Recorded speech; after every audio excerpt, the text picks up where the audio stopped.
Welcome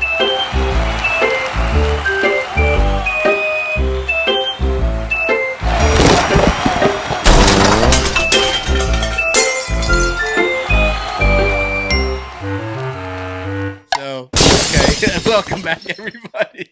Welcome back, episode 10. Episode Mauricio. 10, this is a big deal. I'm back. Janet. Everybody remember that guy over there? I have to come back after, some guy was accusing me of, I threw some shade. We're doing something shady. So. We're gonna get to that. We're gonna get to that. Your fear of rolling with me. We'll discuss that. No problem. We'll discuss it. We might introduce some hypnosis into this episode, so okay. you can get your true feelings out. Talk about the blue belt curse. The blue belt curse. Blue right there, guys. Yeah. Almost. So episode 10, we've come a long way. We started in May. So this has been really cool. We have a lot of things going on, so bear with us. Got a lot of things to announce and tell you guys and things that you can get involved with. A lot of good stuff. Lots of good stuff, man. Lots of good stuff. To me, this is amazing because I think I was one of the first person that Milton actually say something about it. Yeah. I remember when this was just an idea, and he was talking to me about it. He was like, "Hey, I'm thinking about doing this podcast. What do you think?" And I was like, "I'm in. Let me help." What did you really think though when you got in your car and drove away? Were you like, "Yeah, never gonna happen"? This guy's fucking nuts. Yeah, really. At first, to be honest, because I know you, like Milton, when he put his mind into something, he's very like peculiar, in a good way. I'm gonna do it. So I don't know. I thought like we can definitely gonna have some fun doing and if it pays off somehow, and then it pays off somehow. Yeah. And it's paid off. Look, we've I want to say this without throwing shade on any other podcast, but we've, for a group that when we rotate a little bit here and there with guests and people on the show, I like to call it a jiu-jitsu roundtable. That's what we've kind of for a bunch of dummies. For a bunch of dummies who aren't famous in this world. But just maybe are a little opinionated or would love talking about jiu-jitsu. So. We're doing really, really well.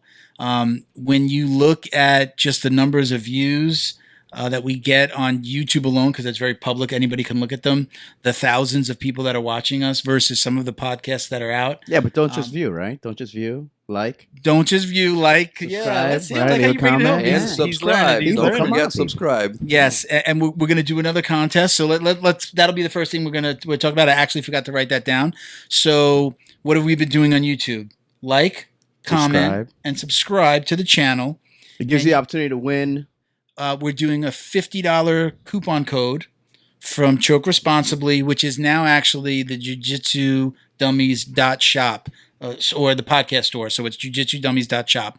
Let's give the history of this. Got so many things to talk about. Just so everybody knows, I own Choke Responsibly. Oh man. It was oh man. It's not the cat's it's coming. It was our first sponsor. I'm the sponsor. I'm the guy.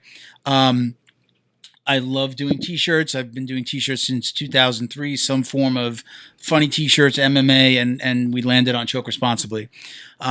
The podcast is doing better than the t-shirts. So in an effort to not necessarily be competitive with sponsors, apparel sponsors, and guys that are doing stuff with us, we're going to take a step back with Choke Responsibly. We're just making it the podcast store. So if you want our stuff, it's there. If you want old Choke Responsibly stuff, it's still there. We'll probably still put out stuff because I love the Choke Responsibly, like the theme, Choke Responsibly, sure. Choke Responsibly. Love that. So we're still probably going to be putting out a shirt here or there, but the shirts are going to be a little bit more geared towards the show and Jiu-Jitsu Dummies, and maybe even things like Team Wash Your Belt and stuff like that. I want is my free mug. Secretly. That's a good idea. Hey, you gotten a mug? Have you gotten a mug? Yeah, but I want another one. Okay. Oh, you want another one? Right. I got an idea for a shirt. So secretly, coupon I code don't wash my dummies. belt. Keep talking over me because you want to hide that. What do you got? What? Secretly, I don't wash my belt. That's a t-shirt. I want that. I see what you're doing. I see what you're doing there. Junior's tried to out me. Junior's tried to out me as a non-belt washer. That's not the case. I do wash my belts. Wink, maybe wink. I don't wash it every time I train. I wash it every few times. I put it to dry. Liars. Anyway, He takes a shower with it. so Choke Responsibly is now jujitsudummies.shop. You can find it on the shop tab when you go to jujitsudummies.com. just click on shop and it brings you over. Take a picture of your rash guard. Take a picture of your Yeah. gear. Oh, anything that we send you, anything that you Yeah. buy, shout us out, tag us on social media. That's a given. I always love that. I definitely love giving stuff away, and it goes into almost everything else that we're going to talk about here today. But for our website, it's Dummies Pod 10. We just usually Dummies Pod, and then we match it up with the episode number. Last episode, you said Dummies 9, so I actually activated both coupon codes, Dummies 9 and Dummies Pod 9. So just in case anybody got confused. So we appreciate your support. Again, that money goes directly into the podcast. All that money is being used for what you see here. Okay, so that's the first thing.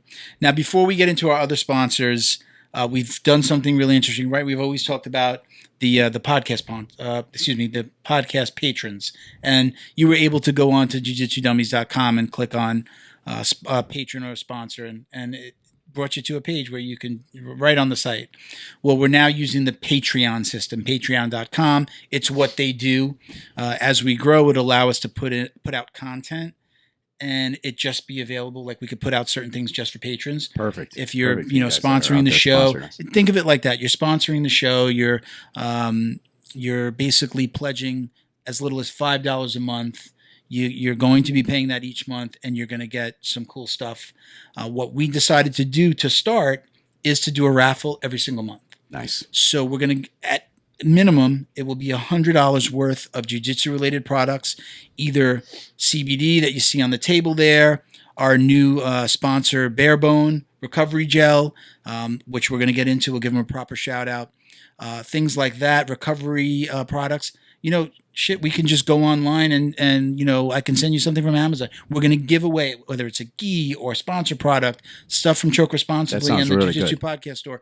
We're going to give away at least $100. And it's essentially a raffle, and it's going to come from the podcast patron system.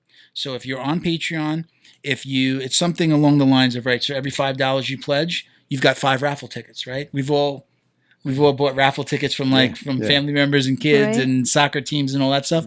Think of it like that. Every $5 you get a raffle. We'll use an electronic system where everybody's name is going to be in there. You'll have X amount of raffles, whatever you're giving, and you're going to have a chance to win. We're also going to be using the podcast patrons if you are involved with that raffle system.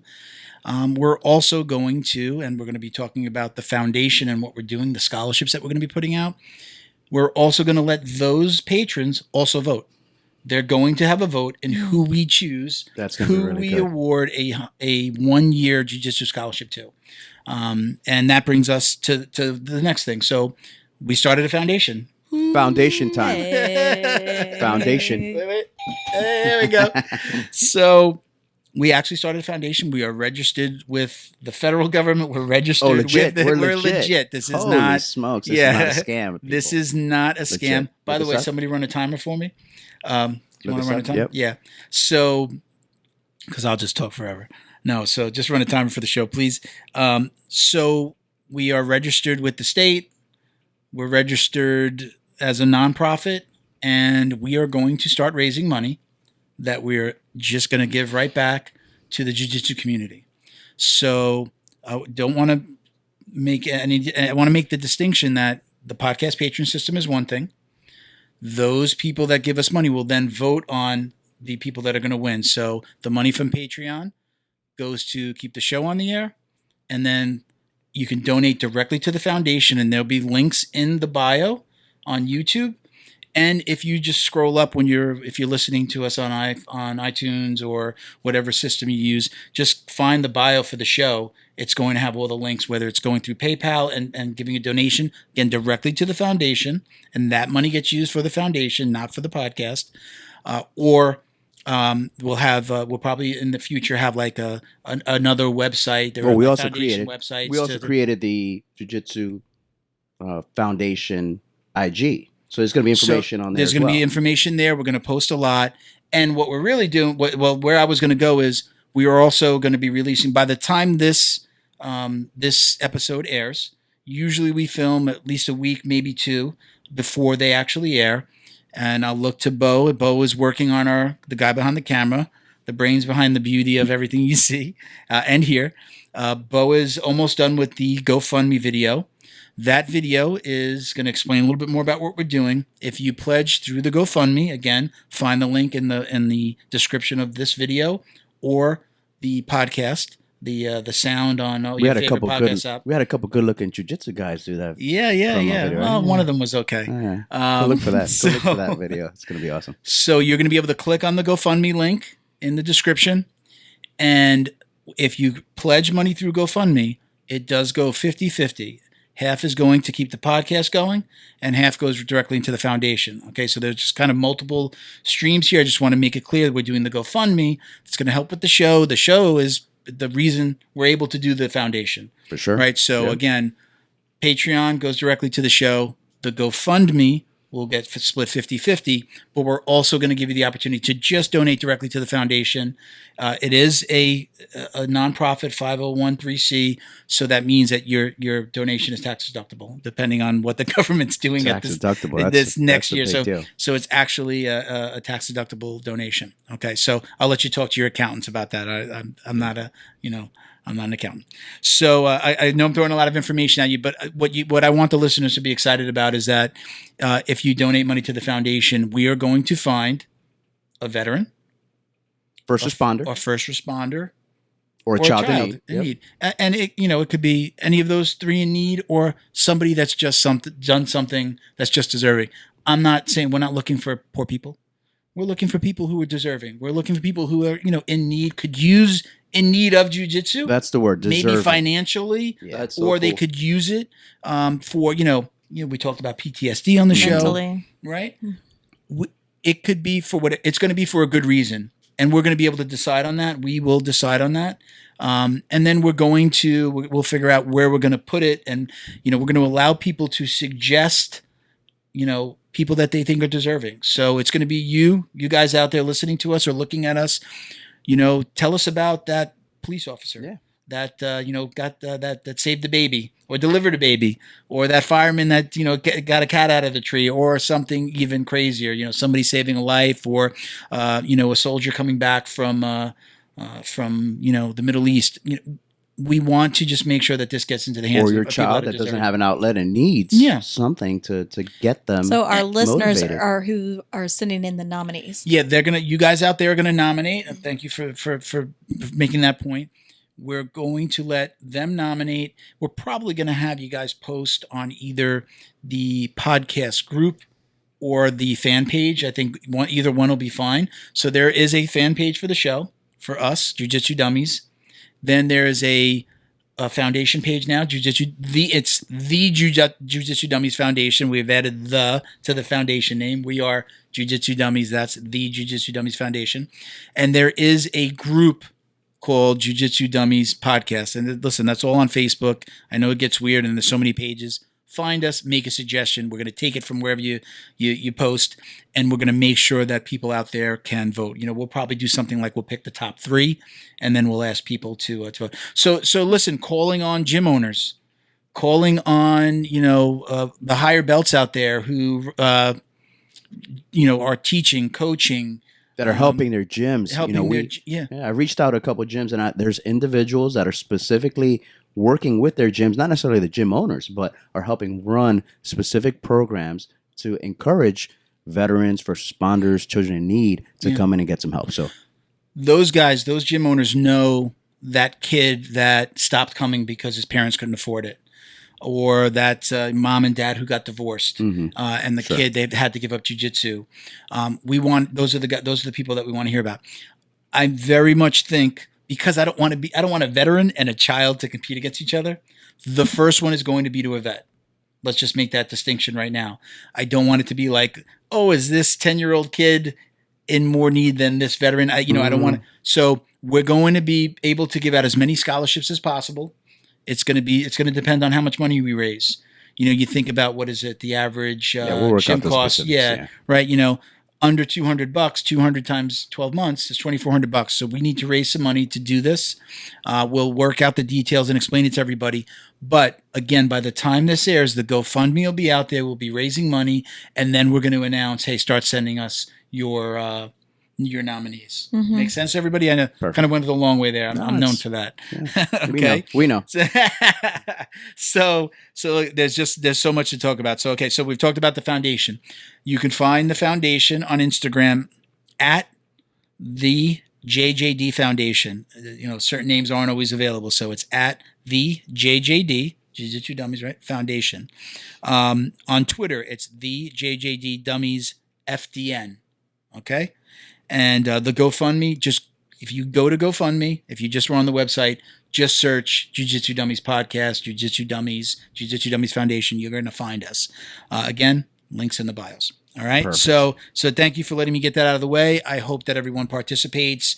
We love you guys all for what you've done for us and with us to this point. So excited to really move that forward. Okay. So with that being said, we got to do a shout out, right?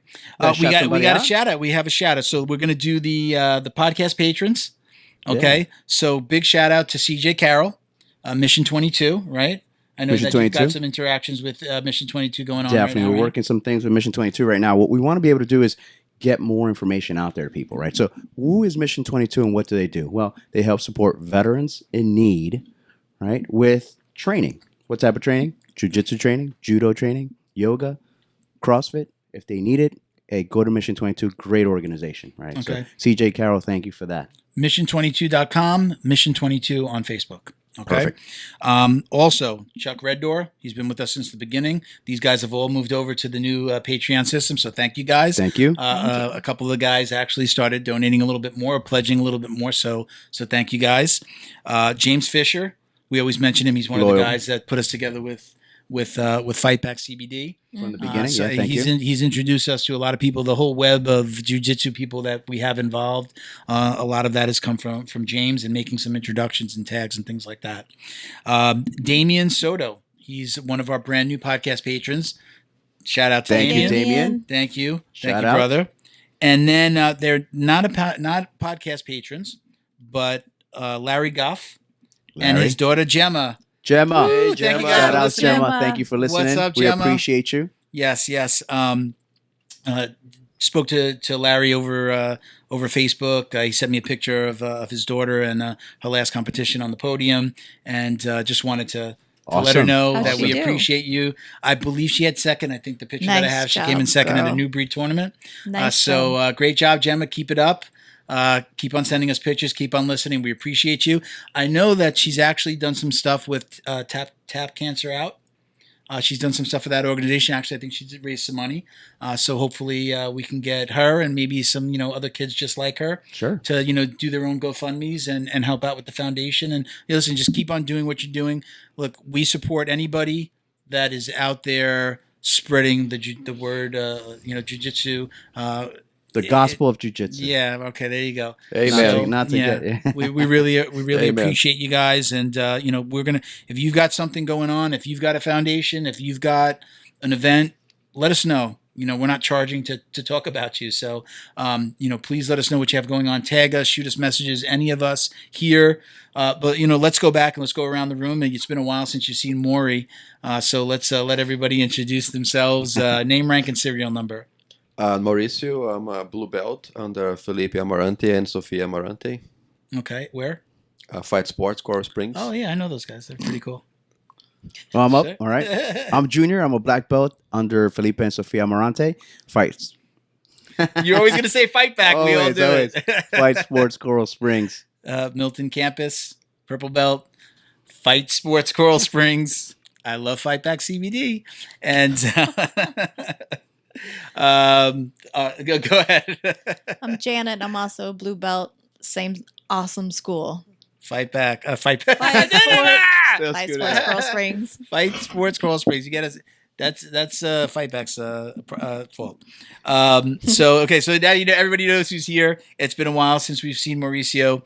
Mauricio has graced us with his presence. Thank you for joining us, Mauricio. And apparently he's just started back in the gym again. I did talk about you on one of the last two episodes that me and Junior did by ourselves. Talking trash. If I throw some shade, I'm going to give you the opportunity to respond. So those of you who didn't listen to the episode or don't remember, we talked a little bit about Mauricio's way of getting around rolling with me on the open mats on Saturday, which was, would you like to take it from there, or should I, I can finish the... Oh, please. Okay. Please. So, this is getting better. He's like, don't give me the shovel yet. Keep on digging that hole. So you, we were rolling, and you let me know that you would purposely roll with me on the first roll on a Saturday morning, which is typically the flow roll. The flow roll. So that you didn't have to roll hard with me. And that's not a lie. Is that your trick? I was 100% correct. I didn't think it was that obvious. Just saying. No, it wasn't. You told me this. But do you remember? You actually just sat in front of me and said it. Maybe he was thinking it, and it actually just came out. In my mind, I said, does this guy realize that he just outed himself? Like you told the wrong guy. Well, I mean, you got to understand this. It's 9 o'clock in the morning. Okay. And you have every time I go to the open mat, I try to roll at least once with everyone. And you have this big, no offense, purple. Do belt. not talk about Janet that way. Oh. No, I'm just kidding. That joke sounded way funnier in my head, Janet. Hey, I'm sure it did. Want to give him back the shovel? Yeah. I'm the type of person that it takes me at least 30 to 40 minutes to wake up in the morning. Like, I'm not a morning person. I've especially... Bo, this is where you can add in the violin music. Yeah, I got it. So that was... I think that was just a coincidence, just me like rolling with Milton as the first roll every single time. So I'm gonna have to interrupt you. You have to understand. Do you know that you told me that you were doing this? I was just you joking. were like, I roll, but I realized that you were doing this every time. I was just joking, but since you said that, I was like, it actually works. It's a good idea. It's a great idea. So are you trying to pull the I didn't even realize I was doing it? Yeah, pretty much. You do remember telling me that you were doing it. I did. Okay, so that's what I needed to get to. I was actually, we're about to roll, and he was sitting in his square because the gym has like the mats like separate in squares and his home. And he was like, coming to Papa, and I was like, yeah, sure. And in the back of my head, I was like, oh my God, I'm not ready for this. I'm not even stretched yet. Well, let's talk about that. Okay, so you outed yourself, but I have gone, and again, we talked about this before. I don't ask anybody to roll anymore. I do sit and I wait. It's kind of like it's kind of the opposite in the gym lately. Like the higher belts kind of just sit and wait to see who wants to roll with them. Like there's not a lot of like, hey, you come here, other than Professor Philippe. Right? Yeah. Philippe, he assigns. Yeah. He usually says come, or he puts people together. But like today, I wore the black belt Carlos. Like he doesn't go, kind of like a respect thing, and you don't want to just like feel like you're bullying anybody. So I stopped. Like I don't walk around. Mm-hmm. I sit and I wait, and if nobody wants to roll with me, then I'll go off to the side, give up my space. But I'm usually letting it's everyone else's choice, and I've done that because I feel like I am a bigger guy than most of the people there, and that I think the bullying it starts from that point though. That I feel like a bully if I say, "Hey, come here," and now I'm freaking going to squish you. I'm going to crush you. It's a good thing then that our school is a little bit laid back, because that might not flow at another school. But in what way? What's different? What would be different? Well, like as a lower belt calling you out because you're just sitting there. That might not go, because as a lower belt, I shouldn't be calling out a higher belt. But I'm a purple belt. I'm not. I think if it's a black belt, it's a little bit different. Most of the black belts would say it's like, a higher belt. It's a higher belt. How do you do it? I think it's a higher belt thing. Mm-hmm. It depends. Like if I go with that mentality of I'll let people come to me, then people might not want to roll with me. So there's times when I do have to say, hey, you come here, roll with me. And it doesn't. I still might do that if I'm getting avoided. Which there's times that I get that people avoid. I read something one time. It says how to roll with a black belt if you're a lower belt. Well, you make eye contact and you hope that he's gonna invite you to roll with him. You don't see like it's a privilege. Like you're also saying it in a way that it's a privilege. It is. So definitely we've all been there where like the new black belt. Like when Carlos first started coming, you know who Carlos is, right? Yeah. You know who Carlos is, right? Good guy. Good guy. He's awesome. Is very patient. Will teach you. And if you ask him questions, he's awesome. He's but lucky. When he first he's lucky that he only has 5 pounds on me because he's lucky. Are you kidding me? When he first started coming to the gym, though, like I think like everybody else is like you kind of want to figure them out. You don't know like what's his temperament, what's his mentality. Is he going to go really hard all the time? Is it like is he more of like a teacher and like he'll train you if he sees you doing something wrong? But I've gotten very comfortable. I love to roll with him now. I absolutely make sure that I get at least 1 and sometimes 2 rolls. And I had to run out today because we were recording later in the day. But I love rolling with him. But I think if I have that, I feel like a lot of people would have that mentality too. Like you see the new black belt come in and everyone's like, oh, everybody goes to that. If he's over there, everybody goes that way. No? Do you feel that? I enjoy rolling with people. Stranger though, a stranger comes into the gym first day. I think everybody's a little weary. No. Yes, I want to see. Is because you don't want to get hurt. That's the main goal, especially with us. Like I said, I do this as a hobby. I still have to work in another 45, 50, sometimes 60 hours a week. To survive and feed my family. So I can't really afford to get hurt and stay out of the job for a week, even if a few days. So every time I have someone coming to visit the gym, I want to see, how is he going to roll, because that's what I'm saying. There you go. You don't want to go with people that go crazy, I'm so comfortable with Carlos so that I know that when I see him coming now, I'm like, oh, I'm happy he's there because I'm going to learn something that day. I play a lot of jokes with Milton because, I've been training with Milton forever, but I'm never afraid of getting hurt by you. Even if you a little bit bigger than me, but I'm never afraid of getting hurt by Milton. Appreciate that. I mean, just that day, that he put his knee on my chest. But he's still. That was the only day. We need to share. You need to send me that image that you posted of the man. Like, did you ever see that? I don't think so. I'll look for that. The guy with the hole in his chest. No. He went home and found like a meme, and it's this guy like shirt off and like a hole in his chest, like dented in. Is that how you felt? With some guy. That's how he felt. The meme says like, "Today I learned the knee on chest with Milton." You know who started the knee on chest? I had never really done that. Remember who it was? What's his name? Ouch. Ouch. Yes. Shout out, Ouch, if you're listening. That was where it started, where more people started doing that in the gym, where it was like, he had your knee on belly, and then he just switched to the other knee, and it's on your chest, and you're right on the sternum, and right on the solar plex. Yeah. You tap. He's got you collar behind the neck. I felt like he put that knee right in your pelvis. It was the weirdest feeling. No, but did he ever transition to the top on you? Right, so he's got you behind the collar, behind the neck, and then he's got the pant. He's got a good knee on belly. That's hurting enough, and then switches to the knee closest to the head, right on your sternum. I love that move. Oh yeah, you do it too. You do it too. Yeah, but but it's more of a knee on neck to me. I got skinny knees. Yeah, you do the I got skinny knees. You do the knee on neck. It's not really. Got somebody with the knee on neck today. Was it Jason? Who did I get the knee on neck? I wasn't watching you roll. I'm sorry. I was watching myself. Oh, but that's more of a gi move. That's more of a gi move.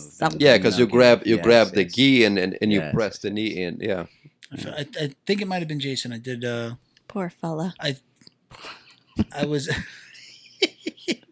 Not really, right? Like in the back of her mind, she's like, "Good." No, I did not think that. Yeah, she did. No, she's got to go home to him. Okay, no, she doesn't, but she does. Okay, so let's jump into the sponsors. We didn't go over all the sponsors. Sponsors. Whoa! Oh my God! Oh my God! That's so loud, bro. We're still getting used to the headphones, guys. That was loud. That was really loud sponsors. For us. Yeah, that's a little bit better. Okay, so. Big shout out to Ospop. I always point at the backdrop. Ospop BJJ on Instagram, Ospop on Twitter. Yep, Janet's got one of the Ospop shirts on. Thank you.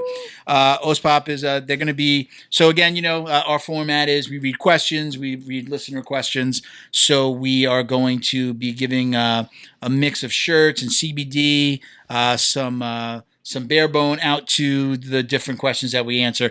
I think that we all have one listener question. Yep. So there'll be 4 packages going out today, or well, not today, but I'm going to put you together. So we usually do 2 bottles of CBD. I'm not going to say who's getting what right now. I usually decide after the fact, but we know whose questions we're using, and you're going to either get you'll at least get like Fight Back and a tee. 2 people will get Fight Back and a t-shirt. Ospop is giving us 1 shirt to give away, so it'll be Fight Back and 1 Ospop tee. The next guy will get like Fight Back and probably a podcast a coupon code to the website. And then we're going to have the other 2 people will each get a tin of the bare bone recovery gel that you see on the table there. But they're going to get something. Everybody's going to get something. So they're going to get a recovery product. Yeah. And a t-shirt or a coupon code to the shop where they could choose whatever they want, which is usually rash guards, you got backpacks, coffee mugs, we got, and our t-shirts, right? So Ospop, so it's Ospop BJJ on Instagram and it's Ospop on Twitter. And then Fight Back CBD is at Fight Back CBD on Instagram, Twitter, and Facebook. And it's fightbackcbd.com is where you can order. You can get 15% off with code JJD. Okay, for Fight Back. I'm over here rocking my Fight Back CBD t-shirt. Yes. Big shout out to Justin. We had him on the show a couple of shows back. He's awesome. Reach out to him. Okay. Let him know what you got going on. Ask questions. Everybody's always got questions about CBD. Am I going to get high? What is it going to do to me? Mm-hmm. Good episode. Listen, we had episode. What was it? Was it 7? Episode 7. 7, yeah, episode 7. We had Justin on, so you go back and listen to that show. He probably answer some of your questions on that show. Okay, so Bare Bone, the Recovery Gel, they're our new sponsor. I've used this week. You guys will be able to all take a tin home with you. Very nice. I used it at work.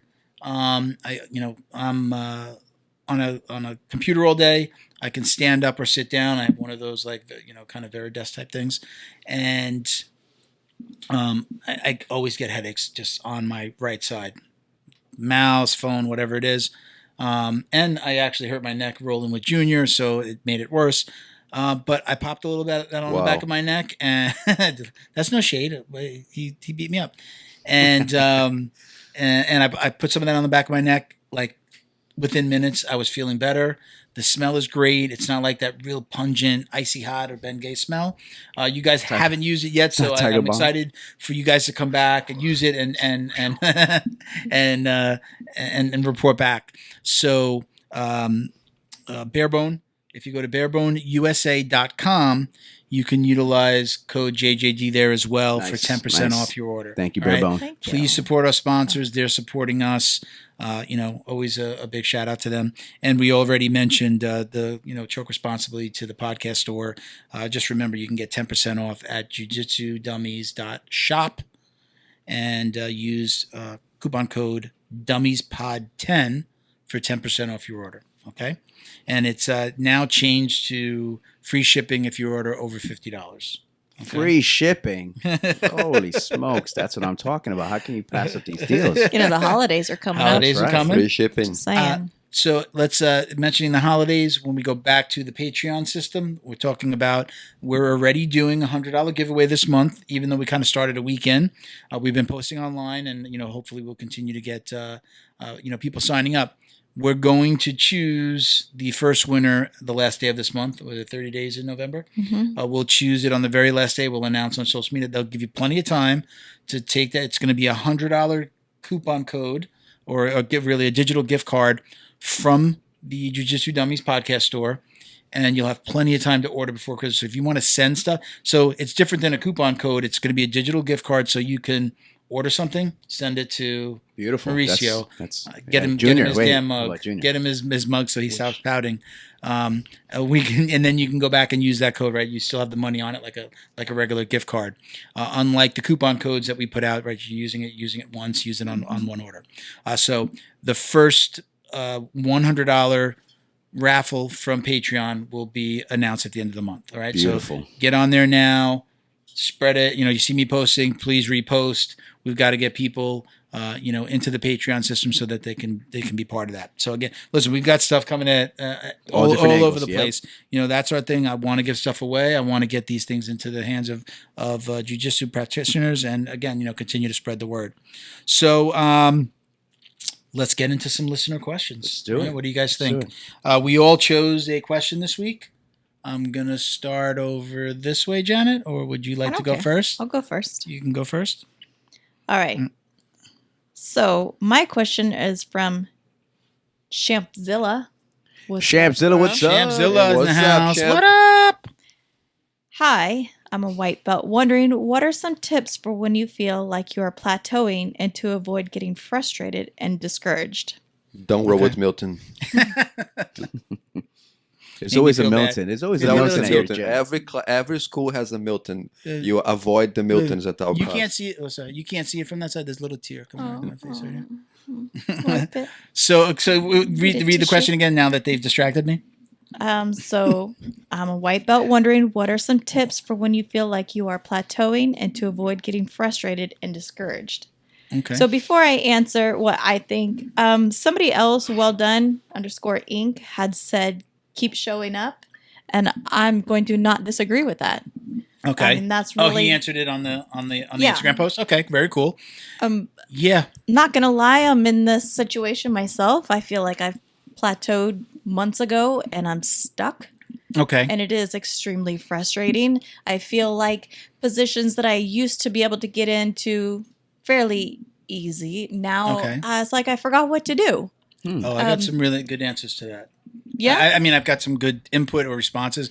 Number one, you got to remember everyone else is getting good around you too. I know. So like everybody knows your tricks, right? Yeah. Everybody in your gym knows your tricks. Yeah, everyone in your gym knows your tricks. So that's like we always get we're in our little bubble, and we forget that some of these things they work. They're still going to work out there on the mat, but we've got to remember everybody's getting better. Everybody's training and getting better, right? Yeah, and they're learning your game, like you said. Exactly. I actually did this. Everybody knows I love that north-south choke, right? Mm-hmm. Marcelo Garcia, north-south choke. Everybody in the gym has their way around it. Most of you have just started sticking your knuckles in my neck. It worked a couple times. When I get it, they come underneath and they do. It worked a couple times. I actually used that on somebody in a tournament. I wound up getting choked out. It made him move to another move, and I still lost, but that prompted me to figure out what else can I do from these moves, right? We have, like I said, that was, I would consider that my move. That was the thing that I did. And I find a move and I work on it and I kill it and I use it until I feel like I've perfected it. And I don't have a lot of them, but that was one of my first. Mm-hmm. Well, in looking for YouTube videos, I found the next, where you go if you can't choke somebody there, right? And it was just coming into this side control. I still have their neck here, but usually they're hugging me with their arm. They've got their body. So there's like an arm lock right there. So I've just figured out the variation, the next thing, right? Mm-hmm. You're saying you've plateaued. Well, maybe you have with some of your moves in our gym. What's next? Well, figure out some cool things, or just find some things that you're not learning at the gym that other people aren't learning. Mm-hmm. That's going to be my suggestion is, was she a white belt? Shamzilla was a white belt? It's so early still. Yeah. There's so much you're going to learn. Like we're not laughing. I'm not laughing, but I'm smiling because the road has just begun. Whether you're a white belt for a year, 6 months, or even a couple of years, there's so much more that's going to come. So you really just keep on showing up, and you're gonna forget things and come back to them. You're gonna forget more than you ever learned. Yeah, we just started really doing There's no way leg locks to retain all of that on the weekends. There's now, so much, right? Like we, for the most part, right? Like a lot of gyms, we stick to above the waist. From like purple belt down, right? You stick to let up here. Other schools know. Don't tell us. I'm sorry. Don't tell them our secret. But listen, we've all done like. But if I'm a blue belt going with a higher belt and they've shown me something, I can use that in that role with them. Well, hey, show up to the morning class. Yeah. Oh, there you go. Right? Is it all black belts in the morning? No. But we were doing some leg stuff all last week. Okay. I heard about it. But there you go. There's so much, like there's 50% of the body that we still haven't really done that. You're still going to get to. Secret moves happens in the morning. That's right. Shamzilla, I'm sure she has the opportunity to go to different classes with different people. Not saying go to a different gym. I'm sure there's some different times. Make sure you're training with different people. But don't give up. It's normal. This is totally normal. This is something like people do. Like they will train with the same person over and over. I'm guilty myself of doing that, training with the same person over and over. And also doing the same mistakes over and over and over. And this is something usually you'd see what other people's doing. You'd never really see yourself. So I'm always... I always told my son the other day, because he was complaining, he was getting frustrated because he was trying to pass this kid guard, and his kid's pretty big. And I told him, I was like, you realize you've been trying to do the same exactly pass over and over and over and over, and he's already know what you're gonna do. So do something else, And he's been working on that, trying to pass. Yes, that kid's been fine tuning. How to defend the pass. Exactly. So you're going like this, you're going. And it's such an early stage of jiu-jitsu. I can quote Felipe on this, because that's something Felipe says one day, and it makes so much sense. Why you worry about the first grade when you still have to go to middle school, you still have to go to high school, and then comes college. It's such an early stage. You shouldn't be worried so much about like doing the fancy stuff. Again, I usually, what I do is I'm thirsty for the information. It's out there, whether it's podcasts, whether it's YouTube. Go find something like I've mentioned Jason Scully before.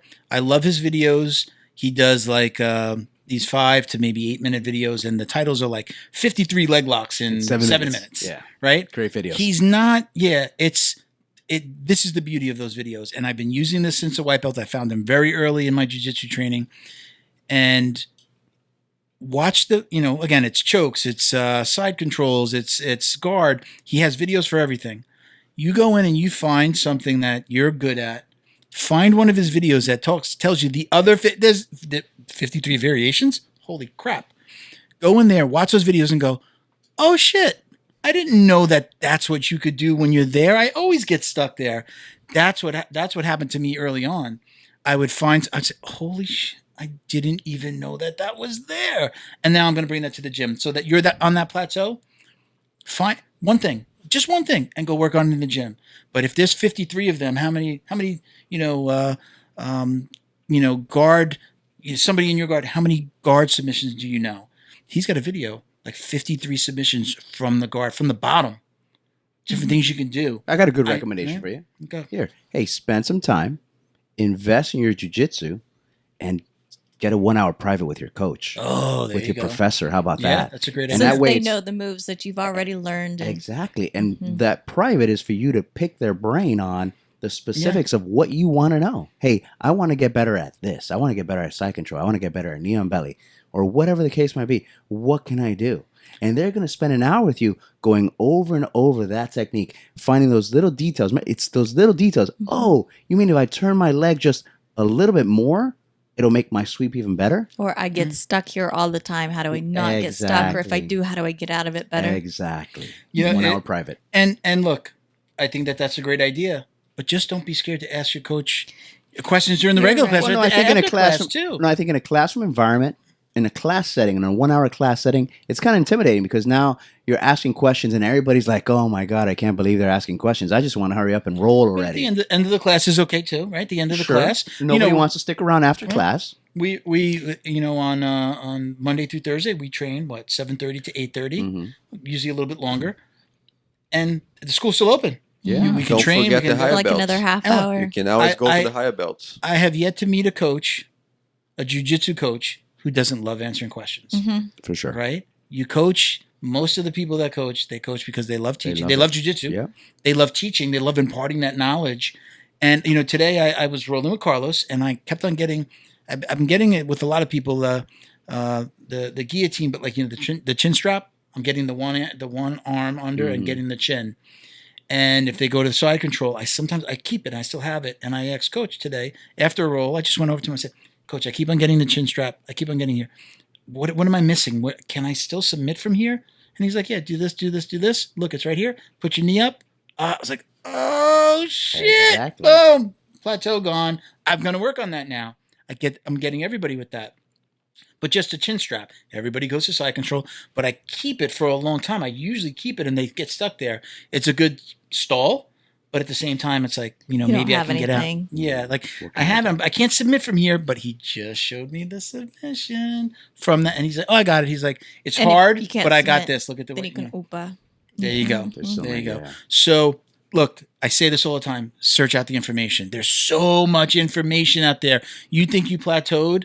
You haven't even started. I do like you're talking to your professor as well, because sometimes, and for me personally, drilling obviously is important, and so is rolling. But I think just talking it out, nice and slow type of a drill.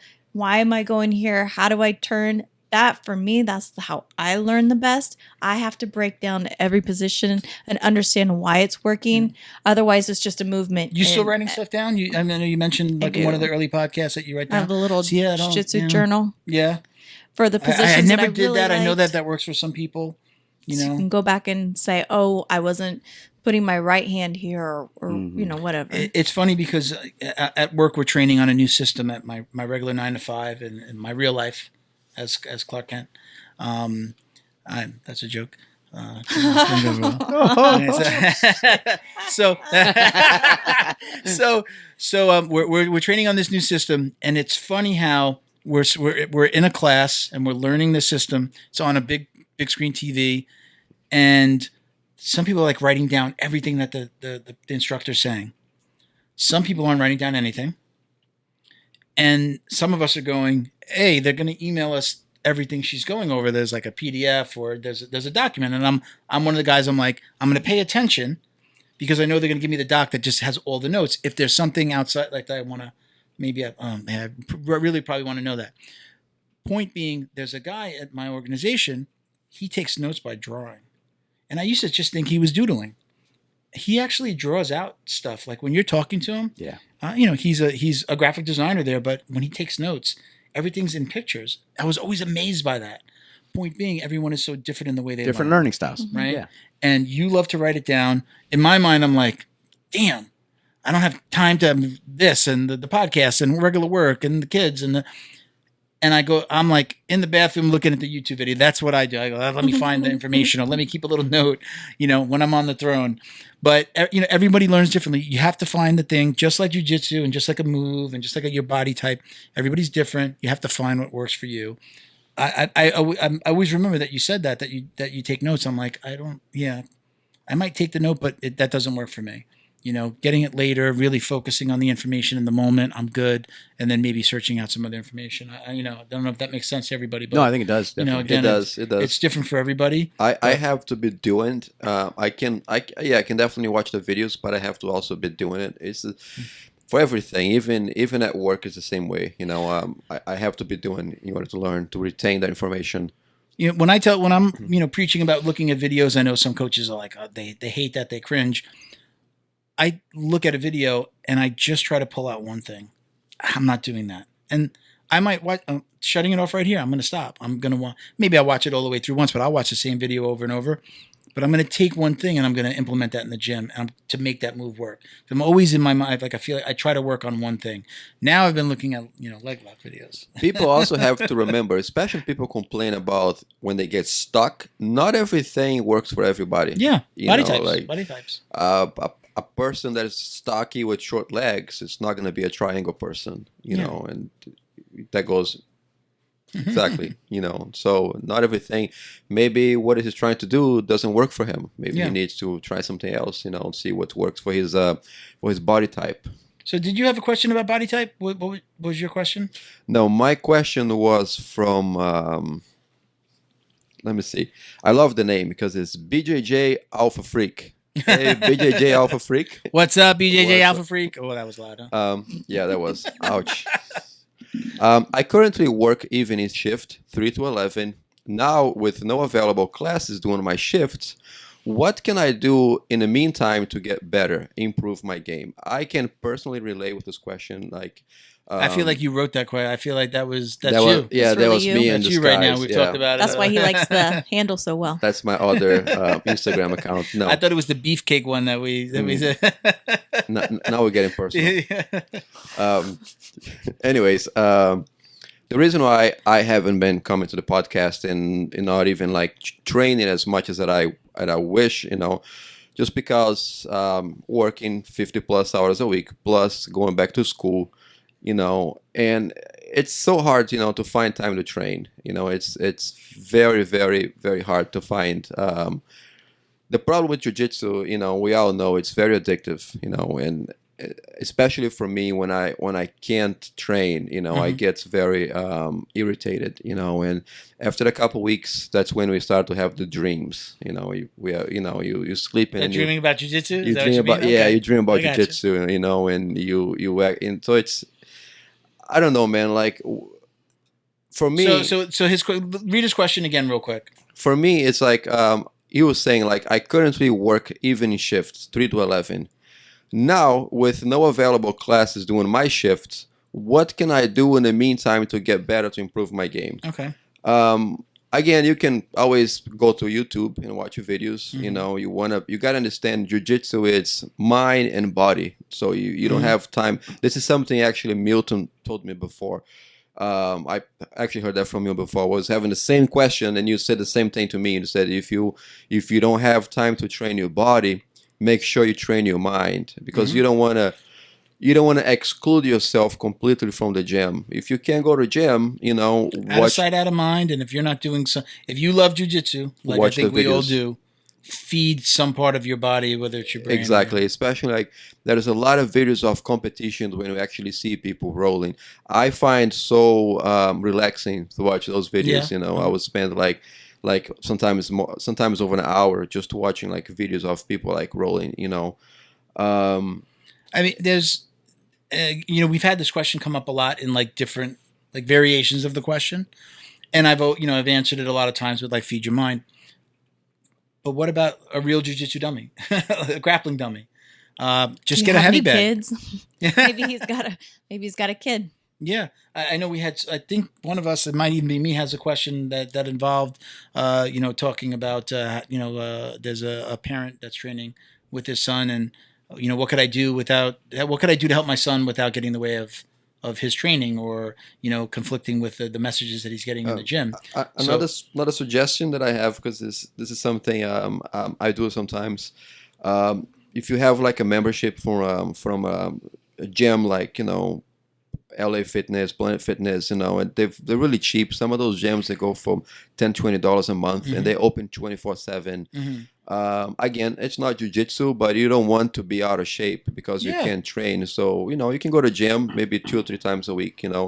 You're really lucky too. You got your son. Your son's 16. He's taller than you now, right? No, he's 14. He's taller than me. He's 14. Oh wow. He's 14. He's taller than me, and he's been training for 3.5 years. Do you guys move the coffee table out of the living room?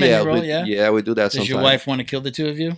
We usually do when she's not at home. That's the way to do it. That's exactly the way to do it. Awesome. So I mean, you do so okay. So for the listener, what's it? Alpha BJJ Alpha. It's a BJJ Alpha Freak. Alpha Freak. Yeah. But look, we all know here, we are friends outside of here, and I've heard your story so much, you're so busy, but you do have the benefit of having your son there. Yes. Because you haven't been, do you train with him a little at the house? Oh yeah, I choke him all the time. What exactly have you been doing? You choke him out. Have you been doing anything else in the time that you've been off, or has it been hard to find time to do anything? Even to do the things that we're saying, like feed the mind, feed the body. It's been hard to find times. I've been hitting the YouTubes really hard. Yeah. Just watching the videos. Hitting that YouTube real hard. Hey man, just watching, crushing it. Just watching videos, and just keep my mind, fresh. Keep my mind watching the techniques. Okay. Once I have time, some simple things like go for a walk. Just do some juggling. Like something. Juggling? Yeah. That's a new one. I'm gonna just jump in here real quick. What? Have you tried? I could juggle. Have you tried? I could juggle. Juggle these nuts. Yeah. But hey, But hey, let me just jump in. I don't juggle like this though. That's a different kind of juggling, Mauricio. I'm not sure if we're losing something in the translation. No translation. Here's what I think too. Like, hey, what's your favorite excuse? I'll tell you what my favorite excuse is. I don't have time. That's my favorite excuse. Okay. Because 3 to 11, what's that mean? That means that you can't go to an evening class. But can you go to a morning class? Can you go to an early afternoon class? I was going to ask, is this a temporary work time or is this an all the time? Because if it's all the time, then perhaps if your school doesn't have that morning, maybe you need to find another school. That's what I was getting to. You know, you love your people once you get into your school. Yeah, it's hard to go. It's hard to go someplace It really is, and I understand that. But if it's not I want to give the classes. Because of that, I want to give out some shout outs too, because I've been lucky enough that I've reached out to people and they've opened up the gym, their doors to their gym where I can come train. So thank you to Wagner Rocha down in Pembroke Pines, right? Thank you to Freddie Trillo down in Miami Gardens. Hey, I've been able to go down there and train with them outside of my regular. We'd like to have classes. both of them on the podcast. By the way, I actually reached out through social media to Wagner previously, but you just trained with Professor? No, I actually went down there. I went and trained with, yes. They call him the BJJ Cop, right? The BJJ Cop. So thank you, Freddie, for opening your doors. Check him out on YouTube. Check him out. He's got some great videos, especially for law enforcement, how you can use that, because this could probably be another episode, but hey, we talk about sport jiu-jitsu a lot. Yeah. But there also is a self-defense aspect of jiu-jitsu, which gets missed a lot. So, hey, write that down, and that's going to be a good episode. And if he's listening, or if you talk to him again, we'd absolutely love to have him on the show. We've got a couple of guests lined up. It's been a scheduling issue with some of the people. I mean, everybody, it's tournament season. There's a lot going on, but we'd love to have him on whenever he'd like to come down. We definitely. So he invited me to a 9 a.m. class down in Miami Gardens, a 30-minute drive. Wagner has 2 classes, 6 a.m. and he's got a 10 p.m. Okay. I went to his 10 p.m. class, which fit my schedule for that day. Mm-hmm. So you had a boy come in from. You have a friend? Yeah, is it a military friend? My buddy Blas came in from Japan, right? From Japan. He's transitioning up to Jacksonville. And in the military, active military. Yeah, he's Navy. Okay. Yeah, top secret squirrel stuff. I can't give out too much info on him.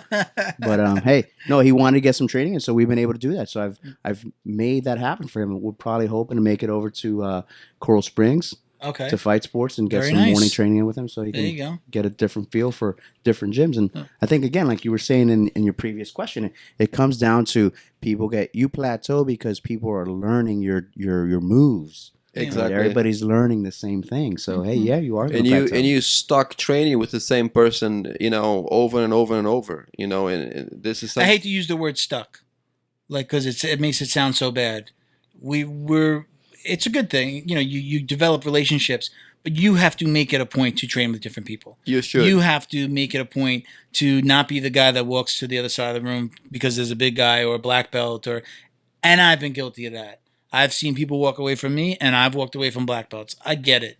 It usually me, again, it's more for I don't know who they are. I want to see their demeanor, their jiu-jitsu kind of demeanor first before anything. Because if they're going to be the guy that's they're really, they're looking to be in the UFC one day, I'm probably not the right partner for you. Speaking of that, though, I have to say that Professor's really good. Felipe is really good about if we have a new person coming in, he'll either try and roll with them first or have Sophia if it's a female, whatever, so that they understand where they are. Get a feel for them. He knows who, hey, you can go with this person or go with this person. Don't necessarily go with that person. But at the same rate, even if Felipe is rolling, he's still watching. Yeah, he's good at that. He's great at that, as a matter of fact. Yeah, he'll call you out and you're like, well, I didn't even know you're 2 mats over in your own role. I didn't know you were looking everything. At me. But it's good though, because if you do have that new person or, visiting or new, that just signed up, whatever, they're still watching out for you. It's not going to get too crazy. Absolutely. Again, to put a cap on that question is you gotta, if you love jiu-jitsu or you love anything, you're going to find time for it. The BJJ Alpha Freak is listen, it's out there. There are other gyms, privates, YouTube. Get your own dummy. Get a punching bag. Put it on the floor. Train with it. There's a way. Again, the options might be different for every individual. Like to me, changing schools is not an option. I really like my school. It's my second house. So It's not an option. So to me, is I'll change jobs schedule. You're gonna change jobs before you change before I change the That's school. commitment That's right there. dedication. I really right there, like. people. I don't Sounds see like a belt myself. promotion right there. Yeah, right. I don't see myself going out of school. Philippe, are you listening? You hear this? But you got to see what works for you. Can you change jobs? Does your school have a morning program? Can you visit other schools? Can you do some side training? So let's move on All right, to cool. the next question. All right, so this question is from More Beefcake. Great name. I hope that's not your email. I said beefcake before. I hope that's not your email. If it is your email, Jeremiah Johnston, please change it. I guess it's good for Instagram. But all right, here's your question. I'm new to jiu-jitsu. My school only offers 3 classes a week. What are some things I can do on my own to improve my game? Oh, we just talked about it. We did talk about that. Well, we talked about different aspects of it, right? Yeah. Different aspects. So 3 classes a week, which hopefully you go to. I think that's a good number of classes at a beginner rate. I would imagine that if you can make it to more, you would go to more, right? So jiu-jitsu is not just, I would say it's not just technique.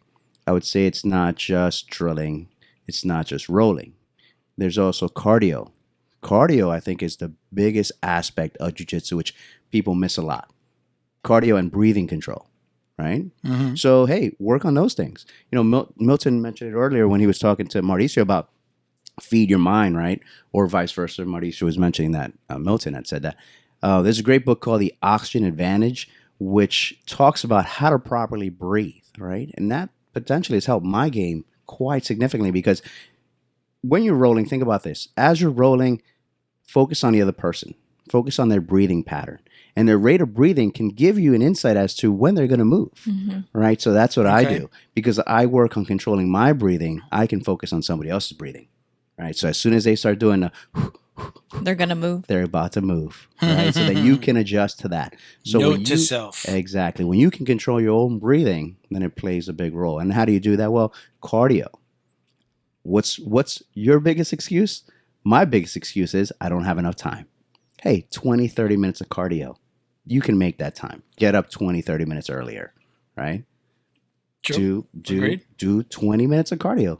And if you need a cardio exercise, hey, do a Tabata. If you don't know what that is, look it up. What's a Tabata? It'll wear you out. Yeah, what's a Tabata? It'll wear you out in 8 minutes, right? So you're doing, all right, so a Tabata is a 4-minute exercise where you're doing 20 seconds on, 10 seconds off. Right? And I know ciabatta is a bread, but Tabata.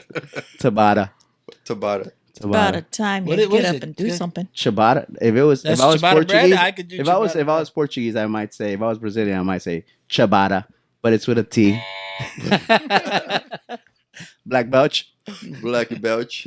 All right, so Tabata, right? So look it up. Do some cardio, right? Okay, and improve your cardio. All right. All right. What else? We talked about 3 classes a week, and I just said it in the last question. Hey, find other schools nearby where you can potentially train, right? Maybe make it to a morning class. If they did that, do you feel like they should talk to their professors first? Oh, yes, for sure. Great point. That's a great point that Jenna brings up, right? You don't just want to show up to other people's schools, and you don't want to be thought of as, what's that word? Creonch. Yeah, creonch. Creonch, right? Where you're betraying, right, your gym and going to somebody else's gym. Yeah, definitely. You tell them the secrets to the other school. Cause that's what it's about. To be, right? When they're I had somebody comment and that commented like yesterday, like on one of the videos. I forget which episode it was. We talked about it. It's like, you shouldn't have to ask anybody. You're paying them, like that attitude. And I get that. I absolutely get that. But you should be able to go wherever you want. I hear this like no politics in BJJ. I'm a no politics guy. You should be able to go wherever you want. Good luck with that. That's the thing, is that it is going to be a problem. It is going to be a problem for some coaches. Junior said it before. Make sure you say something. Your coach, just think of your coach being online, seeing a picture. Right, we're all friends with we're following each other online. Your coach sees you in another gym. He hasn't seen you for a week. Did Junior leave? Is Mauricio still coming in? What's going on? Look, it's a respect thing. they're giving a lot. They're giving their time. They're giving. Yes, we pay our fees, but they're giving us a lot of knowledge. There is a student-teacher aspect to this game. I think that you should give them the respect. Now, if somebody said, no, you can't go to that gym, I've never experienced that yet. I probably would have a problem with that if somebody told me I couldn't do something. What do you mean I can't go there? But maybe they have a reason why. Maybe the way that they roll. Yeah, that could be a good reason. The people that might hurt you. People gotta understand that jiu-jitsu, it's almost like a cult. It's not your normal gym, like you go pay and train. That's the way the community presents themselves, the way the community is, it's almost like a cult. No, I'd say it's more brotherhoods. Like you want to stick to your brotherhood, to your group. I think cult would probably be it too. Yeah, the cult's a little strong. It's your own little strong. Yeah, it's cliquish. It's a little strong here in the States, Mauricio. Oh, okay. But cult is very has a very negative connotation. But I do think it is a club. This is your club. These are your people. This is your family. We really you represent. family. But also, let me take this into, I guess, make this point that I'm a black belt, so it might be a little bit easier for me. I don't recommend. And we are talking about lower belts, right? Jiu Jitsu Dummies, right? Like intro stuff. Yeah, definitely ask your coach. Hey, coach, I want to get more training time in. Where do you recommend I go train? That's what I was gonna say. If you ask your professors, they might have a good place where you could go.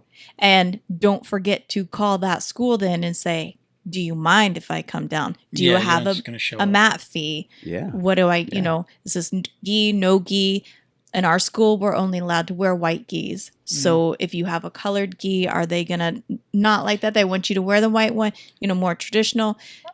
Don't be rude about it. Exactly. I think it does. And be humble when you show up. Don't walk in like you've got something to prove. Do we have a white gi policy? I didn't know that. Yeah. Over what? his We don't? dead Oh, body, we don't? is it not? I've got some black gis upstairs collecting a lot of dust. As a matter of fact, I've already packed them up. I put them in storage recently.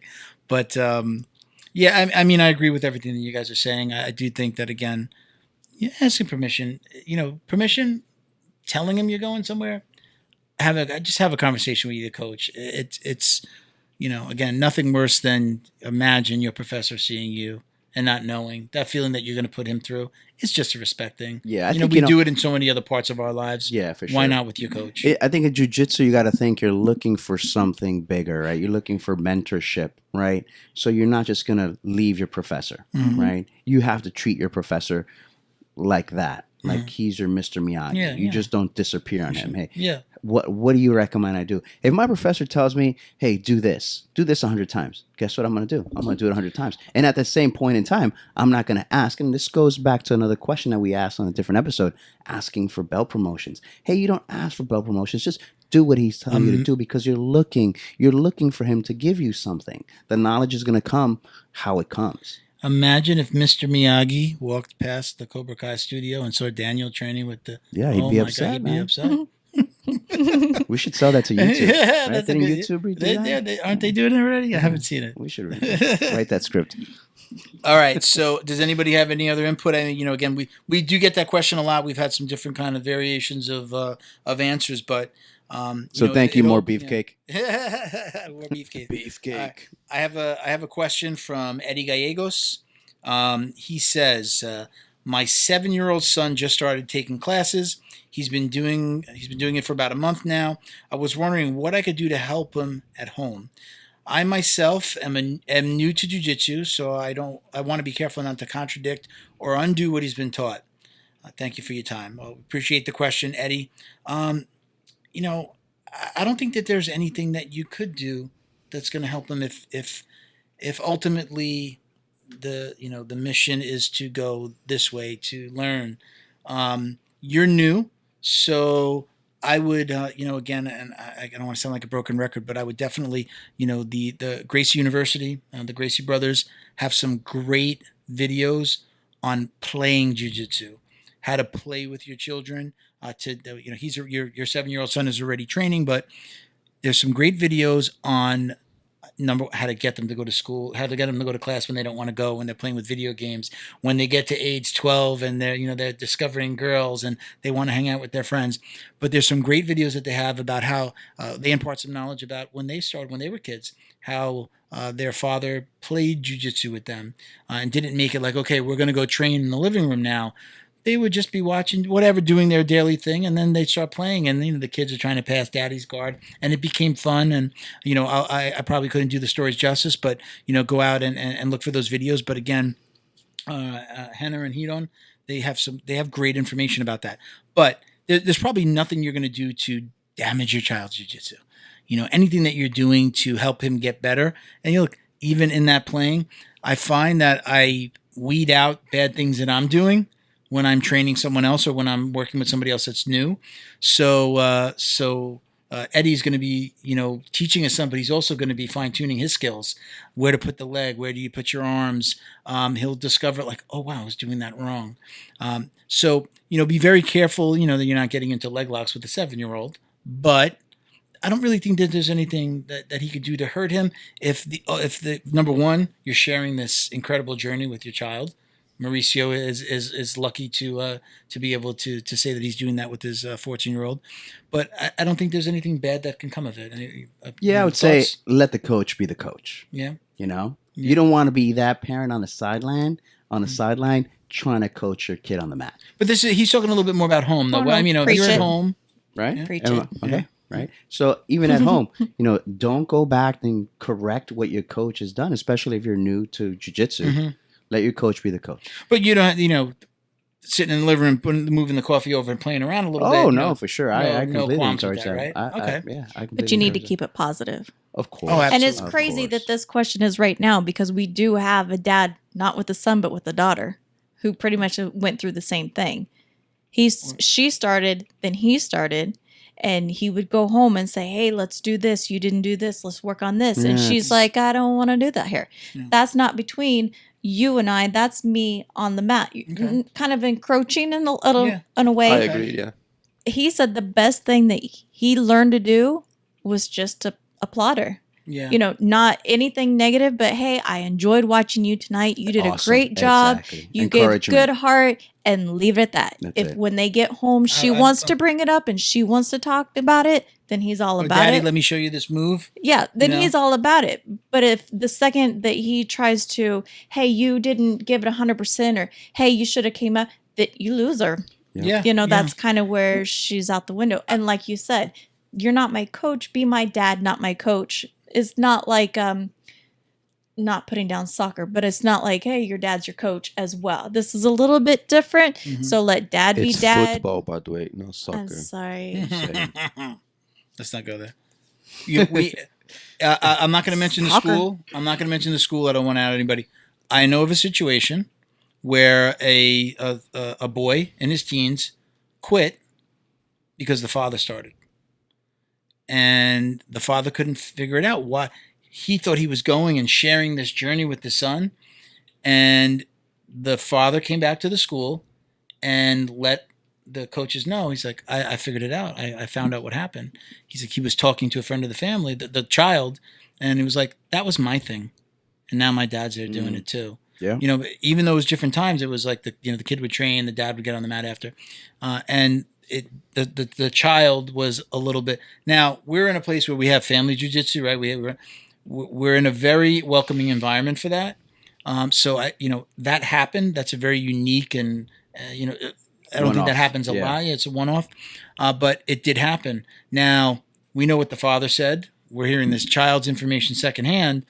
But, was the dad maybe going home and trying to coach the son and saying, hey, let's do this and do that?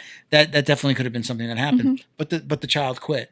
I have to guess that probably there was a little bit more going on there. But, you got to know your kid, too. Yeah. Because in the same manner, we have a little one who's been training for a couple of years now, and mom just started. He couldn't be more excited. Yeah. He's there with his phone recording. Yeah. Go, mom, do this, do that. And that when they get home. So... age plays a difference. Your kid's involvement, how close you are, like you said, are you going home and being kind of a Debbie Downer about it?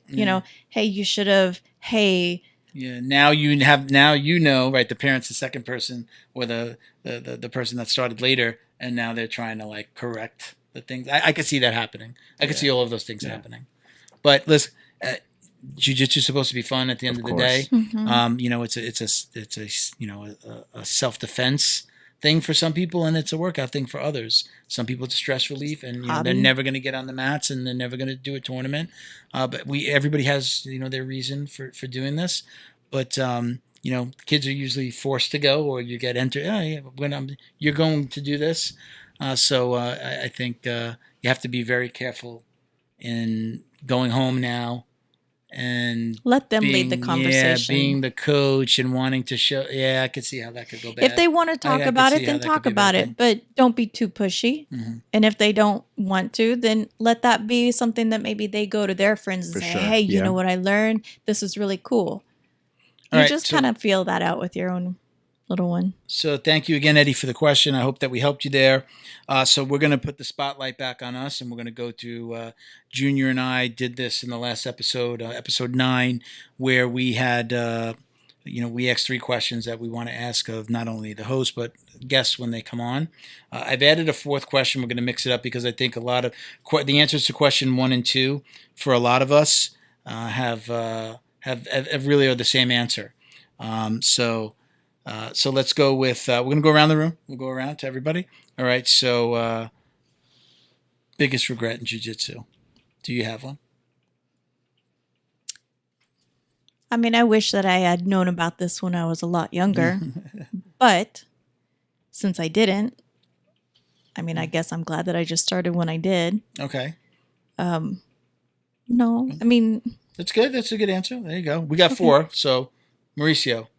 Biggest regret. My answer is pretty much the same. Why I haven't started this, at the younger age. Yeah. When you think about it, if I knew, I mean, I always knew jiu-jitsu. I'm from Brazil, but why I didn't start this, before, why I didn't start this at a young age. Did you ever even think about doing this in Brazil? Was it even? Yes, juggling was another option. Yeah. At that time. Why did you choose juggling over jiu-jitsu? Because it's fun, you just grab things and throw it up. Just grab the balls. You're gonna have to show us some of this at the end of the show. Can you juggle maybe those 3? You play with balls before, so you know how it is. I could do a little juggling. Exactly. Do a little juggling. We Junior and I have both discussed this, so you have to go back to episode 9 to hear our answers. So let's go to the next question. Okay, if you can go back in time, what would you tell the white belt you, the moment before you stepped on the mat for the first time? What would you go back and tell yourself? Don't do it. Calm down. I guess I'd probably tell myself to calm down. In what way? You got the anxiety, the spazzy white belt. Anxiety. Okay, yeah, all right. The spazzy white belt. You want to. There's so much information. You just want to absorb it all, and you know that you can't. And so it's like you want to do everything right, and just. I mentioned just that calm again. Down. I mentioned that I think on the last episode. Like I've been watching the Matrix movies, and it's like they plug him in for Neo for the first time, and the first thing he downloads is jiu-jitsu. He's like, I know jiu-jitsu now, like I know kung fu. But that's crazy. What would you tell? Does. Yeah, right. That's a whole nother story. I love the fact that the jiu-jitsu communities embrace Keanu Reeves because that's you know awesome. Who else trains?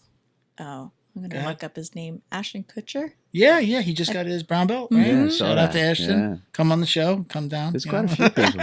Actually, I saw Wiz Khalifa, too. There's quite a few people. Really? Yeah. I know Demi Lovato does. Yeah. Is she a blue belt? I think she got a blue belt. She's a blue belt. She's blue, but I don't know if she's picked up anything. Or purple. But that's cool. No, yeah, she's at blue still, I think. That's really cool. Yeah. If they they can find time. Right. Yeah, right. Lots of, I'm sure there's lots of, one-on-ones. What's the guy from Married with Children? Al Bundy. Al Bundy. He's a black belt under the Gracies. I met him. He's a black belt, right? Really? I met him at an event, and we talked for like 30 minutes about jiu-jitsu. Oh, yeah? That's awesome. Al Bundy. No, what's his real name? Oh, God. Jesus. Al Bundy. Right? I'm like, Al Bundy, right? Yeah, duh. I'll look it up real quick while you go to Mauricio. That's going to bother me. Mauricio, if you can go back in time, what would you tell the white belt you the moment you stepped on the mat for the first time? Well, that guy, that Milton is a bully. You avoid him. Oh man, Janet's cool. We can roll with her. Yeah. You know, take it easy. You know, don't create too much expectations. You know, because it's a very long journey, and that's the thing that people don't understand about the sport. You will get better no matter what, as long as you keep coming. You know, and especially at the beginning, I used to get very frustrated because of my cardio. You know, I would get tired after one row. You lost a lot of weight from the day that you started, right? I was 215 pounds when I stepped on a mat for the first time, and I'm a 178 now. Okay. So where it's did you start again? Good job. I'm sorry. I was 214, 215. Wow.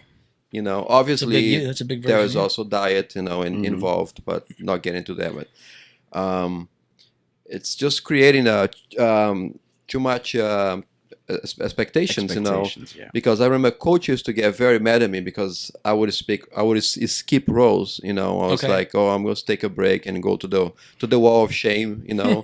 I don't want to roll because I'm really tired, you know, and he, obviously he's the coach, he was going to motivate me. It's like, hey man, you got to do it, man, just do it. And I was like, I can't, my lungs are burning right now.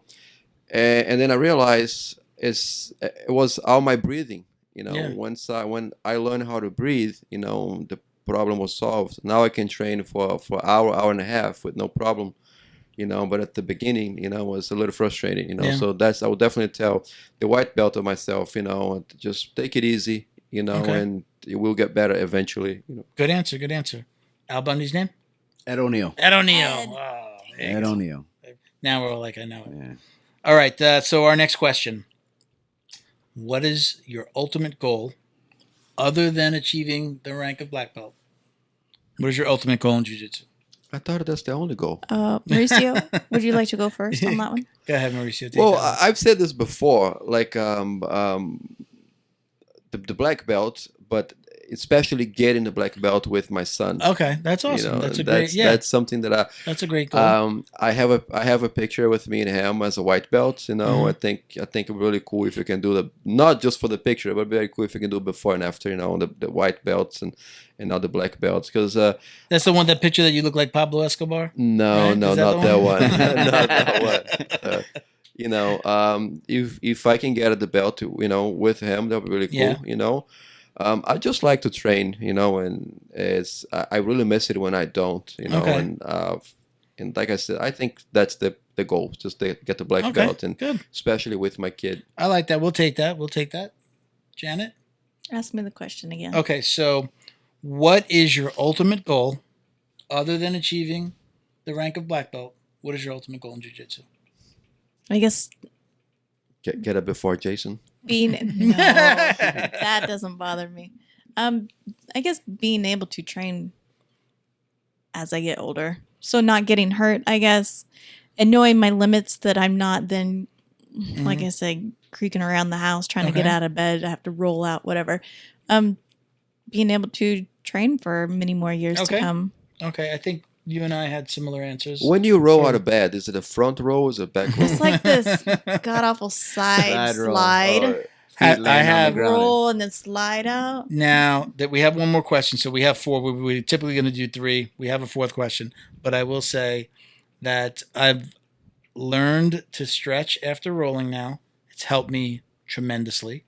Like in the gym, after class, stick around for 10, 15 minutes. Hats off to Andres, who I saw him doing it. We talked about it a little bit. I'm, I got to do that too. I really need to stick around for just a few minutes, even if it's while we're talking. For sure. Just do some stretching. I come home, I stretch. I use the massage. I use all different, but I'm stretching. That's definitely helped me. The other thing is, I usually have my fiance. She takes her foot and she pushes me out of the bed. That's my roll out of bed. She takes her foot. She knows when I'm struggling, like to get up, like and she'll either push me or she'll take her foot. Nice. And she helps me roll off the edge of the bed. What a gal! She must be very She's strong. a keeper. So getting married in December, everybody. Yay! Be floating in the ocean. We're gonna be there okay. Too. So he doesn't know it. We're going. Jiu Jitsu Dummies. So okay, we need to record it. We have to be there. I have an answer. If Janet doesn't have an answer, I've got an answer for her. But we'll start with Mauricio. What's the craziest thing that's ever happened to you while training, on or off the mat? Well, on the mat or in a tournament or anything like that. Get kicked in the eye. You got kicked in the eye? I get kicked in the eye. You know, we're not dropping names, right? No names. No, but you know who you are. No, tell him. Tell us. So you know who you are. Who?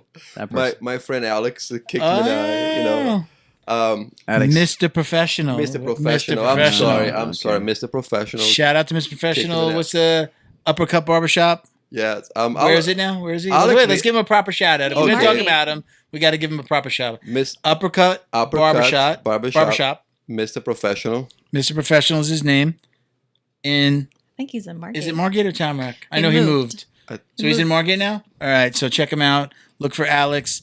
Tell him that you want a really nice fade, but you don't want to get kicked in the face. Go on.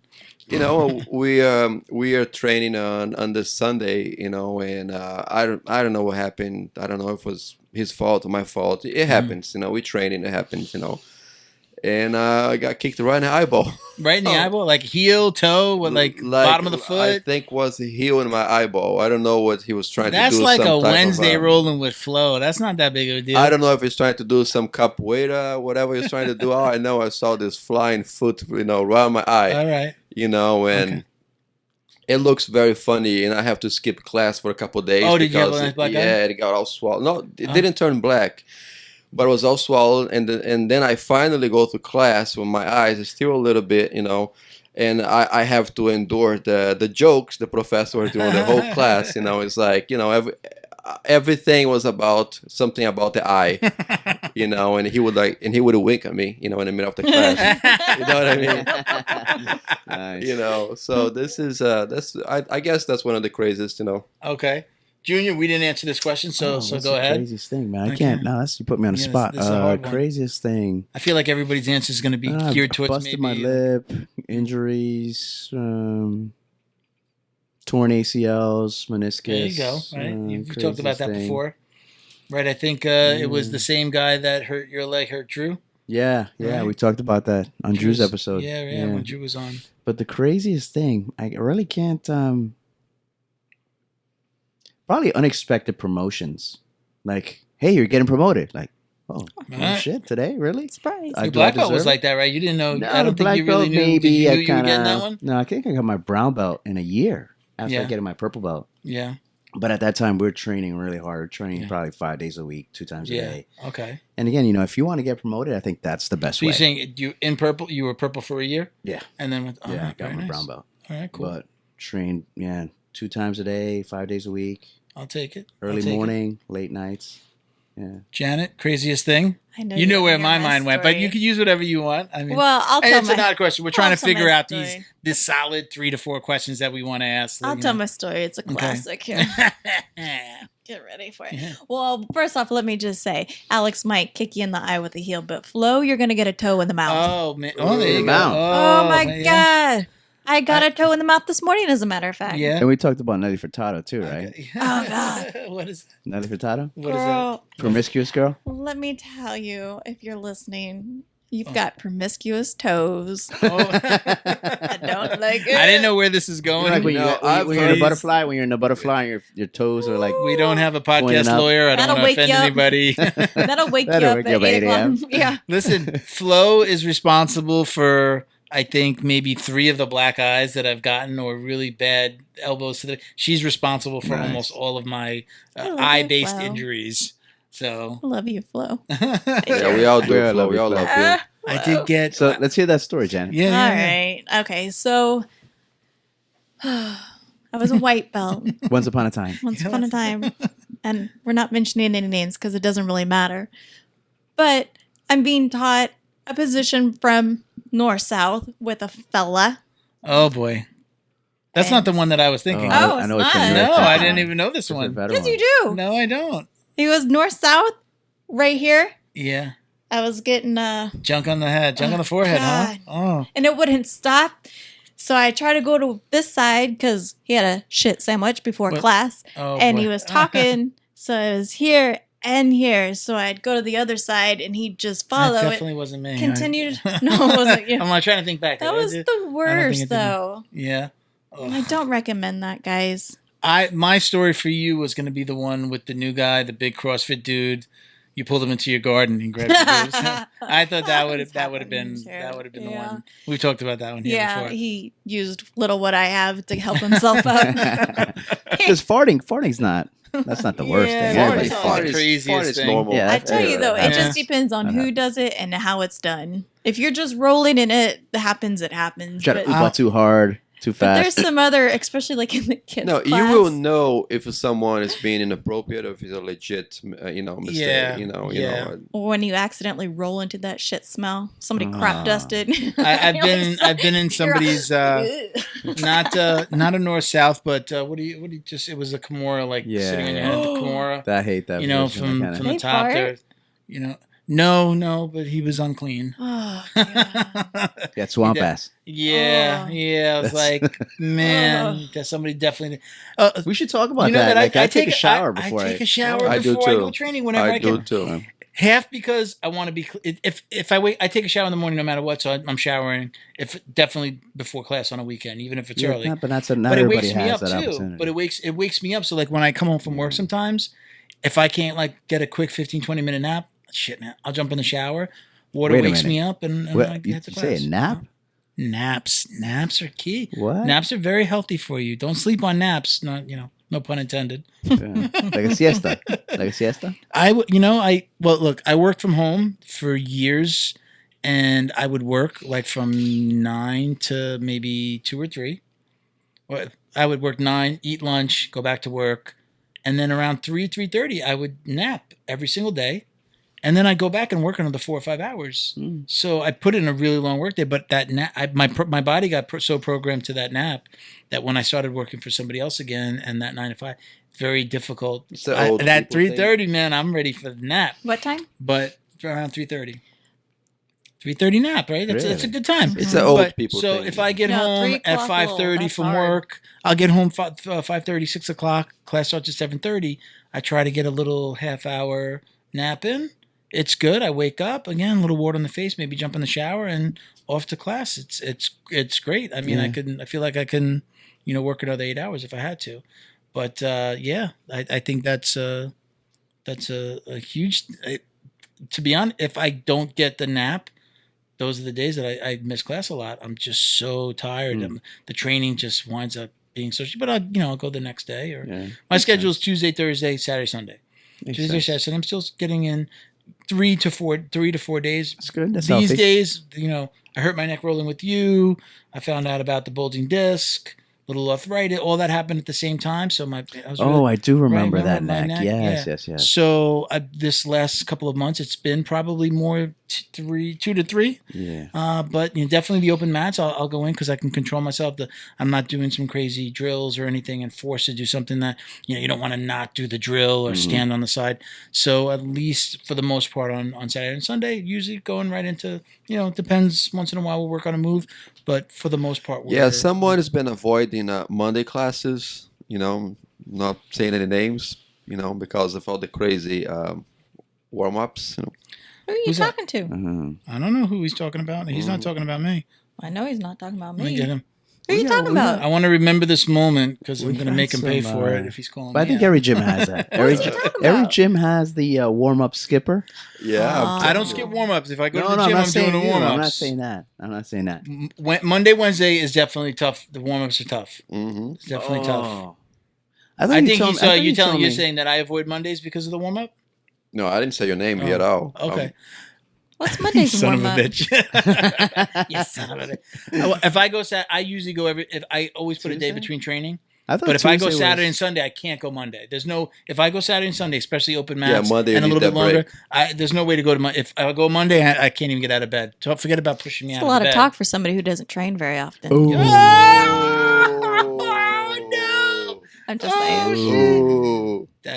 And on that note, ladies and gentlemen, I think we're going to end right there. But when I go, I always go on Mondays. No, you went one Monday like the last 2 months. That's a meme. That's a meme. And when I go, I roll on Mondays. I show up early on Mondays. I don't always roll. But when I roll, it's on Mondays. Okay. All right, guys. So we're gonna just go through, we'll close out real quick. So don't forget about Patreon. Patreon.com/Jiu Jitsu Dummies. Enter our patron system, and you're going to be entered automatically Support into the show. a $100 raffle every month. One winner is going to get $100 worth of product every single month, whether it's from our podcast store or our sponsors. We're going to be giving a lot of stuff away. The Jiu Jitsu Dummies Foundation is here. You'll be able, by the time this episode is out, you'll be able to donate directly to the foundation. You can donate to our GoFundMe. Half will go to the podcast, half will go to the foundation. And you can find the foundation on IG, on Instagram at the JJD Foundation, or on Twitter at the JJ Dummies FDN. Sorry that it gets so complicated, but there's limited names available when you're trying to pick a handle. The GoFundMe, again, link in the bio, link in the description on either the podcast or the YouTube video. But click on the GoFundMe link, or just go to GoFundMe and search Jiu Jitsu Dummies podcast, a variation of Jiu Jitsu Dummies. You'll find us. Big shout outs to Ospop BJJ. Their handle on Instagram is Ospop BJJ. On Twitter, it's Ospop. Check them out. One of the questions we answered today, they're going to get a free shirt. Fight Back CBD. Justin, we love you. Fight Back CBD. Thank you for everything you've done for the show, the intros, the people we've met. Incredible. Everybody, go to fightbackcbd.com. We haven't talked about it in a while. He is somebody who is helping people find BJJ, people with past addictions, right? He's helping them find BJJ, and he's helping pay for their training. Gets them a gi, pays for training. He leads people to jiu-jitsu. So, we're honestly, a lot of what we're doing, he's one of the guys that has paved the way for guys like us, along with Mission 22, these organizations that are helping people find jiu-jitsu. Ultimately, at the end of the day, if we could just, help with that just a little bit, it'll be great. So again, fightbackcbd.com, code JJD at checkout will get you 15% off. Our newest sponsor. And I definitely want you guys, everybody, take home a tin. I believe, if I'm not mistaken, I'm using both the gel in the bottle and the tin. It's the same gel. One's just there's a little bit more in the bottle. I want you all to please report back next time we're all together. Yes. If we're not together at the same time, just when you guys come back at whatever episodes you're a part of, let us know how it goes. It's meant for the hands, but it's also, different muscles, different parts of the body. Let us know what you used it for and how it worked out for you. Barebone USA on Instagram. and you can go to bareboneusa.com and get, again, 10% off with coupon code JJD. Okay, most of our sponsors are using JJD as the coupon code. Choke Responsibly is now jujitsudummies.shop. It is the podcast store shop, or the podcast shop. You can go to our website at jujitsudummies.com, click on the shop tab, and get 10% off with coupon code DummiesPod10. All right. So that's all the house cleaning. Shout out to our podcast patrons currently. We'd love to shout you guys out. So get on Patreon, join us. CJ Carroll, Mission 22, Chuck Red Door, James Fisher, our newest Damian Soto. Thank you all for pledging money and being part of this. I can't wait to be posting about one of you guys winning $100. But please get in there. Gemma. Larry Goff and Gemma, thank you guys so much for listening. We love you guys. Send questions, post, let us know, tell us more about your journey, Gemma. Tag us in pictures, send us direct messages. We love to hear from you guys. Mm-hmm. Let us know what you've been doing. Yeah, awesome. Let us know if our advice is working for you. Anything else, guys?